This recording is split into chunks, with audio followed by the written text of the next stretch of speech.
Hello and welcome everybody. This is episode 12 of Table Talks. And of course, you have me. My name is Corruption Points. I'm the person that sometimes runs this with some professionalism.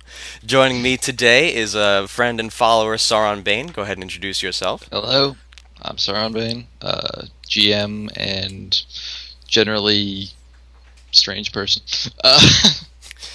You have to be strange to run these games, right? Fair enough, you do, really. And speaking of which, today's topic is going to be online games, all right? Running games online, running games through the internet.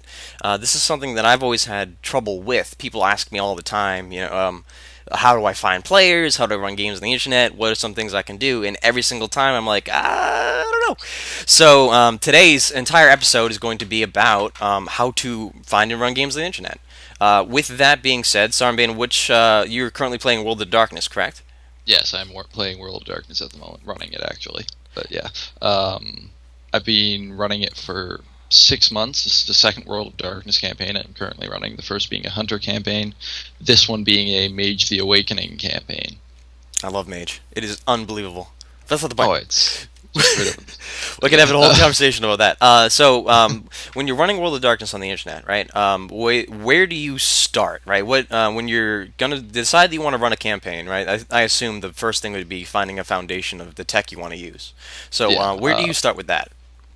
Well, for me, it's really fairly simple because I've already got some stuff set up that I use on a regular basis with gaming in other forums, such as TeamSpeak or Ventrilo. Both are great chat programs, just general audio, and have basic text capabilities as well, so you can send like little secret messages to your players as you're doing stuff. I find that TeamSpeak is faster, whereas Vent is more stable. So there's that. Other than that, you can use Skype. You can do huge voice chats in Skype. You can use Google Plus, or a great one that's just a general all-purpose one specifically for role-playing is Roll20. Roll20 is also a great place to start if you're looking for players. Now, I guess that segues us into our next segment, right? If you're a player or if you're a GM looking to run an online game, how do you find players? How do you find a GM? Right. Well, the big one is Roll20 is a great site in general. It's set up for players to easily find games, and for games to easily be set up to find players. The thing is, not enough people know about it in some ways, so you gotta know about it to use it. There we are, Roll20. Other than that, I found just if you're a GM, let out the feelers into anything else you do online. Like, for instance, I spend time on Tumblr. I spend time in various gaming communities. Let people know that you're looking to run this game and see if anyone's interested, and hopefully you'll find players. Same thing goes in reverse, is on Tumblr, search the various role-playing games that you like World of Darkness, D&D, Rogue Trader, whatever you're looking for, and see if there's anyone out there searching for players right now on your whatever site you're on. Is it that easy? Is it simply just going online and finding people? I find it that easy. I mean, it might not be that easy. I make it sound really easy. Well, if it is that easy, that's great news. No, All we need is more people playing games. yeah, I mean, the reason I guess part of the reason I find it so easy is I've got a core group of people I talk to on a regular basis in various other games. Like, I'm not even going to try and list them all. There's too many. Anyways, video games and stuff. A lot of people that play video games, if you mention role playing offhand, they'll go, "I've always wanted to do that. I've always wanted to try it." So if you're a GM, talk to your video gaming friends. A lot of them will be interested. Cool. Okay. That being said, right, running games on the internet. As a GM at my table, I have a hard time keeping my players focused, right? And I'm sure this is something that echoes throughout every GM throughout the history of time. With that, right, if my players are in slapping range, I still can't keep them in focus most of the time. How do you, and assuming that with the computer in front of everyone, it's even harder. How do you keep your players focused? Well, it is actually exceptionally difficult. One of the things is try and figure out all the chat programs, like ask them in advance all the different programs they use, all the different sites they're on, and try and monitor what players are doing while you're playing. That's really difficult. I make it sound so easy, I know. Like, one of the big ones is Steam. Everybody I know that games has Steam. And so you can actually keep track of them via their Steam account. Hey, you're playing a game, turn that off. We're playing a game here, that sort of stuff. But at the same time, it is really difficult. The only thing I really do is I make sure that everyone who's gaming with me at least turns off the audio on everything else. Just like focus on what you're listening to from me. So it's the same amount of babysitting you would find at a regular table. It really is. And I use babysitting. That's kind of a rude term, but at the same time, you're trying to wrangle in these people and keep their voices heard at the table. It's like herding cats. It really is. Again, I've said this before. Players are drunken psychopaths. They're really hard to make it keep on one track. So when you're, is it a matter of finding the right people? Have you ever had problem players, people that just will not pay attention or distracting, things like that? I've had problem players in other regards. Players finding the right players is still key in even on on the tabletop side. Like no matter what, it's key. An example player I had before was one guy that no matter the situation, he took everything as if you were talking to him out of character rather than in character, which could end up being really bad. But that's just a problem player in general. Right. Yeah. So I guess the conclusion there would be there is no such only online problem player. Yes. For problem players, there are always going to be problem players and the same kind of distraction that will come to your table in this Yeah, online table, I exactly. guess. World of Darkness is a narratively focused game for the most part. When you're running a game like this over the internet, when you're running a game that has a lot to do with imagination, really, because World of Darkness is very heavily based on the supernatural, finding things like vampires and werewolves, even like lesser supernatural things like kelpies. How do you use those kind of imaginative narrative over the internet? Is it really just descriptions, or? It's largely based on description. The more in depth you can get with the description, the better. But you don't want to go too far. If you describe something that only you see, then the players might not recognize it anymore. I was describing an island in the last session, for example. And I started off just saying, so you can see a beach as you're sailing up towards this island. It's a low beach beside a cliff face, and there's a rock path leading up to the cliff face, and on the top you can see some sort of weird structure. And then, that's just enough to get the basic idea of the island. And then all the players are like, well, does it have any plants on it? None that you can see, and it just keeps going, because it turns into a giant game of you put out the basic info, and they ask questions if they really care about it. If not, they've got enough that they believe they know what they're looking at. Okay. And that's where you go from. And that could be said about the same with any tabletop game, right? You give them a certain amount of feed, and then they give you back. We were talking a little bit before. You were saying that players on the internet seem to be more focused on their character than they are about the dice or the abilities, the attributes, and the actions. If you could elaborate on that. Well, the big thing is partially, I guess, with World of Darkness is as the GM, I run all the dice. I don't really let the players roll around with their dice, so they're less worried about the dice. They're more worried about, would my character do that? Would my character, for instance, would he cast a spell in plain daylight, despite the fact that casting a spell then is actually technically dangerous because there's sleepers around and my spell might backfire on me? Or will he cast it anyways, going, whatever, I don't care, because we've got both of those in my group. And it's more about the characters, because as players, I feel if they don't have control of the dice, they care less about the dice. Now, when you say they don't use the dice, right? How do you go about doing combat when you have a whole bunch of high action going? How do you control that? Combat is, I try and keep it moving as fast as possible, so I've always got my dice sort of rolling, and I use random.org to do that. Random.org is a great random number generator, and I use the integer generator to set up so it's rolling 20 1 to 10 rolls sort of thing for me each time I click the button, and then I just count out how many I need. And when I'm doing that, it's like people describe the action they want to take. One of the big ones was, I'm running my current mage campaign in the 16th century. 16th till mid 17th century, right around there. Pirate ships, all that stuff going on, and the two ships crash together, sort of thing. And the one player's hanging up in the rigging. He's like, I'm going to try and swing across. I'm like, well, okay. So I do the roll for that. And he swings across to the other ship and jumps down. And he's like describing everything he wants to do. And like each time he describes a section, I hit the roll again and say, okay, you succeed. Okay, you succeed, sort of thing, right? So he like jumps across and runs down the slides down the mast, sort of thing, of the other ship, and just it's sort of it's a lot more free. They just kind of, instead of going, do the dice say I can do that? They just go, do I think I can do that? Yes, let's go for it. So it's way more about imagination and finding the action that you want to take rather than the action you think you can take based on your stats. Yes, very much so. Cool, and that's so. I've seen a lot of. I've talked to a few actually online GMs, and I ask them all the time. So how do you do dice, right? And this is something that's always sort of like a step for me. There's a tabletop. I've been doing things at a table for a better part of 2 decades. It's hard to wrap my mind around the idea of having the dice not like clang in the table and like fall off, and everyone's sort of waiting for that roll. And do you find that not rolling dice takes away from the player engagement, or do you find that it doesn't affect it at all?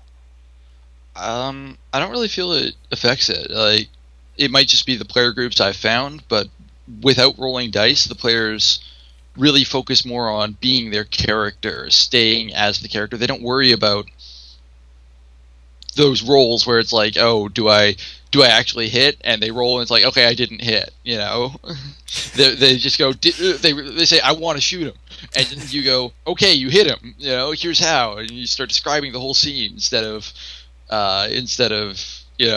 okay, you hit, okay, you didn't hit, okay, you hit, okay, you didn't hit. It's more along the lines of, I fire the gun, okay, the bullet hits him in the shoulder.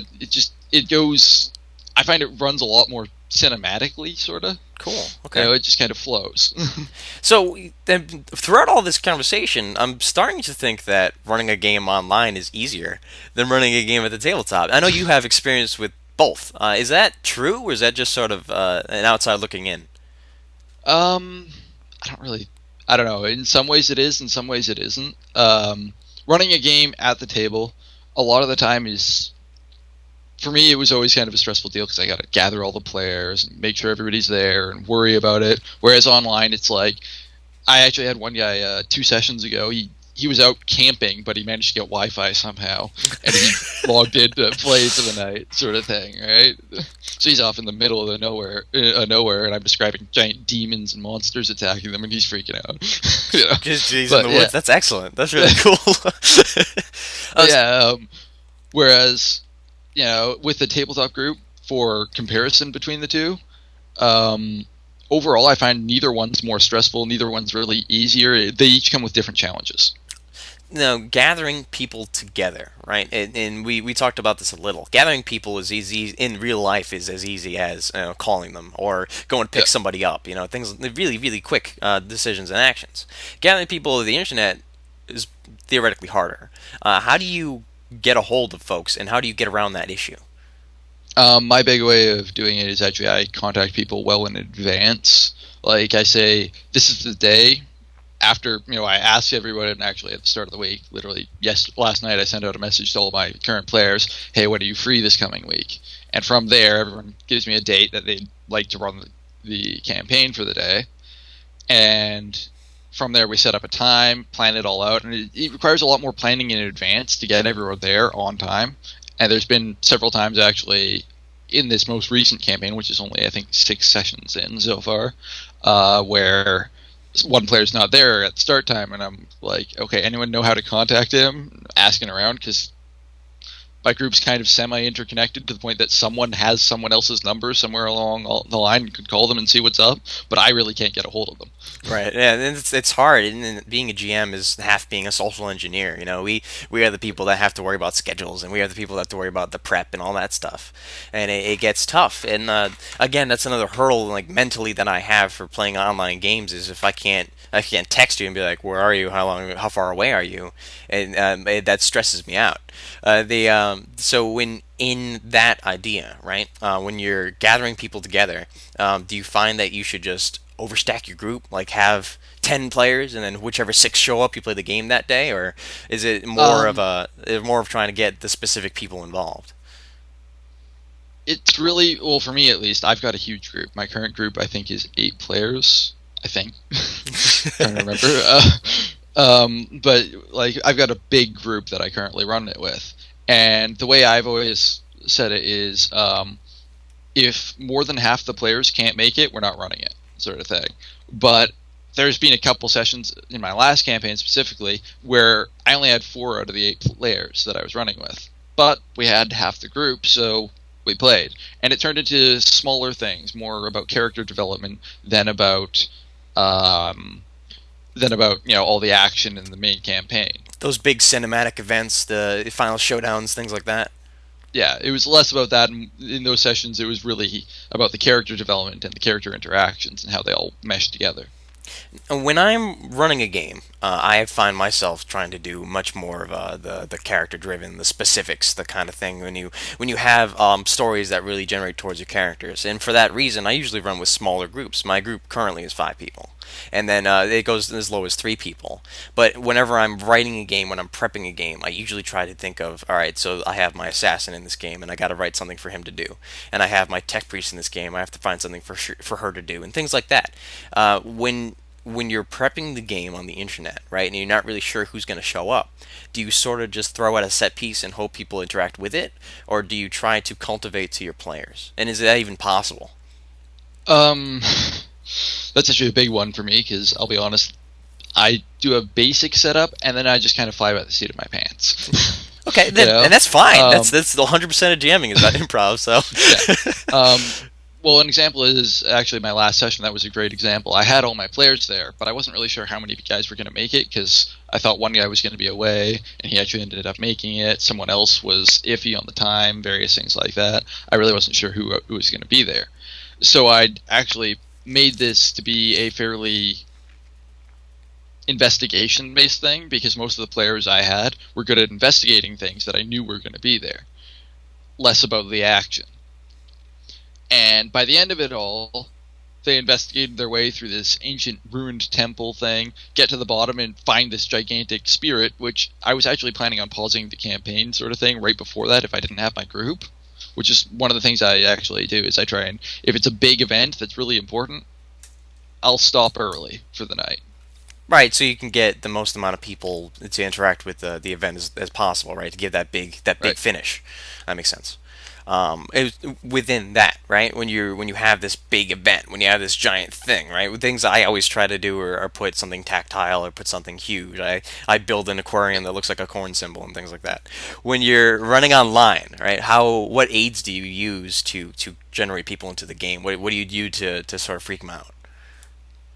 Probably my favorite thing that I've come across so far is actually either extreme description of something that isn't necessarily disturbing or gory or anything like that. It's just strange enough to the point that players will focus on it to the end of all sort of thing, trying to figure out what the heck's going on with that one little strange thing, you know. And other than that, I use audio modifiers to really catch attention. Stuff from YouTube, little sound bites, of creepy sounds or of just wind blowing, stuff like that. Or in the case of my last session, actually, with that giant thing they ran into, I used a voice modulator for when it spoke, and that was actually very effective, I found. Can we get a sample of this voice modulator? Certainly. This is what the creature sounded like. It was kind of terrifying to them. I So love yeah, this. that, This is that's the greatest sort thing of ever. stuff. We were talking about That this. sort of stuff, right? I was absolutely nerding out right when you first showed me that because that's again like I have these big mental blocks when it comes to playing online, right? And it's such an idea that I have like this is just common sense, right? Talk like a transformer for half a second and people are gonna get real freaked out. I love that. That's so cool. But anyway, enough geeking out. The when it back to the point, the internet seems to give you much more tools, abilities for GMing and making GMing easy and applicable, right? When you on your side of things, when you're writing something out, when you're writing out those really deep descriptive narratives, right?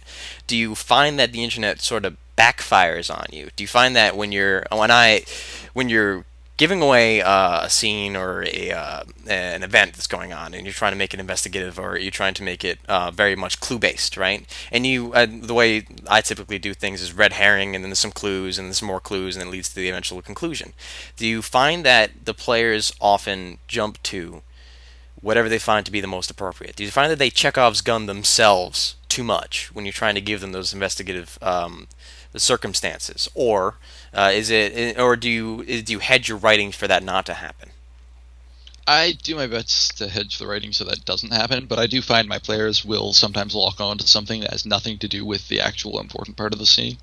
The players are prone to do that, you know. Yeah, it's just a general player thing, but I do find it happens a bit more.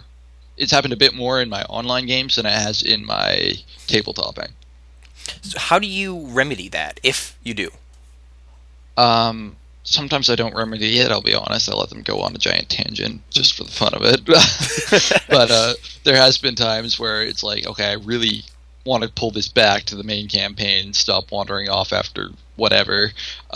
So my main way of doing that is I try and always have important NPCs that the players will listen to. And that really actually didn't happen in the last campaign I ran, which meant the players kept getting distracted and there wasn't much I could do about it because they had no one they wanted to talk to. Interesting. Now, when I was talking to Fox, and he was talking about when he plays his online games with Savage Worlds, things like that, he very much, because he's got a film background, he very much uses the camera to his advantage, right? When he wants to act to certain ways or give certain players certain feelings, he'll like get right up in the camera like this and things like that, you know? You're like, you gotta stop doing that, you know? Do you ever use those camera tricks, or do you really just treat it like you're sitting at a chair? I'll be honest, I don't even use the camera most of the time, so they don't see my face most of the time. The players I play with, we literally go on audio. So if I really, really need to get their attention, it falls back to the crazy audio tricks, or some of the programs we have actually have ways to, ping players. So it's like, hey, this is going on, or send secret little messages and stuff to like, hey, pay attention. Very cool. Actually, that's actually really interesting. Do you find that when you're playing an online game, the visual is less important and it's more about the audio? Do you treat this more like a radio show than a movie, I guess? Yeah, actually, a radio show is a great example for this. Radio shows are actually a great way of running it, because it's like, you're going to hear what I'm saying and I have to describe all this stuff, but you don't see a thing. So you got to imagine it up here. It's all in your head, sort of thing, right? Cool, actually. That's really all I have to say about that. The idea there would be you're using sound and audio, and the idea that you're speaking directly into everyone's ears to abuse the imagination, right? When this comes back to another hurdle at tabletop, being at a table, right? If I'm shouting across a table to one person who's 5 feet away from me, and there are 4 conversations going on to the right and left of me, they'll miss those cues. Do you use the idea that you have a direct line to everyone's ears in any way? There is still the issue sometimes with everyone talking at the same time, so you're not heard. Which is why, if it really comes down to it, I use text messages across the program. Just type something to them like, "You hear this." That's a great one. If like only one player hears something in an online game, you can carefully send a message, and then they have to say something. Because like, oh man, I heard something scary is happening. Whereas in a tabletop game, sending, like, if you want to do it secretly, you're handing them like a piece of paper and everyone's like, what'd you get? Yeah. What'd you get? Right, yeah, you have to hand them a note, you have to text them, and all of a sudden they're on their phone, and like they see you on your phone. It kind of ruins the mystique. So with that, that's everything I had to discuss. To conclude, right, I guess what this all comes down to is running a game on the internet is about as hard as running a game in real life. You can just do it. As long as you do it, you do it. And there are tools and methods and ways to go about it that you don't really have to worry about as much as there are on tabletop. As much as I can hand you a piece of paper that says document, you can use a voice modulator. There's an equivalency of tools. Is there anything you have to add about finding a tabletop online, running it, or anything that is just glaring issues that you think you wouldn't just get if you started playing? The only thing I can come up with offhand is really the fact that, setting up the group with their voice chat, making sure There is technical issues, actually. That comes to mind. Technical issues happen. I did mention that TeamSpeak's less stable than Vent, as various chat programs. Actually, in my last session, our server crashed Oh wow. mid-session. So, we've got 8 players that suddenly can't talk to each other. So I'm trying to communicate everyone over to a different server that I've got set up, and we all climb in that one, and it takes probably about 15 minutes to get everyone back in, get everyone back into the game. And technical issues do show up once in a while. There's been times where my microphone stopped working, or someone's headset suddenly turns off on them, stuff like that. Here at Table Talks, we don't know anything about technical issues. Everything is always perfect, and you never lose like 2 shows in 2 weeks, and it's never. I'm not crying. So within that, I think we're gonna wrap up the show. Table Talks is Table Talks is a nonprofit organization, and I mean Dice Troop is also a nonprofit organization. We do not ever charge for these shows; they always be provided to you for free. However, you can donate to Foxhammer or Dice Troop themselves, so we stop losing money on making these shows. That would be very nice. Sauronbane, thank you so much for joining me. This was an excellent conversation. If anyone would like to ask more of this fine gentleman, his Tumblr is sauronbane.tumblr.com. Myself is corruptionpoints.tumblr.com. This will all be in the links in the chat as well as the YouTube video. And with that, I will sign off. Thank you guys so much for watching. Sayonara.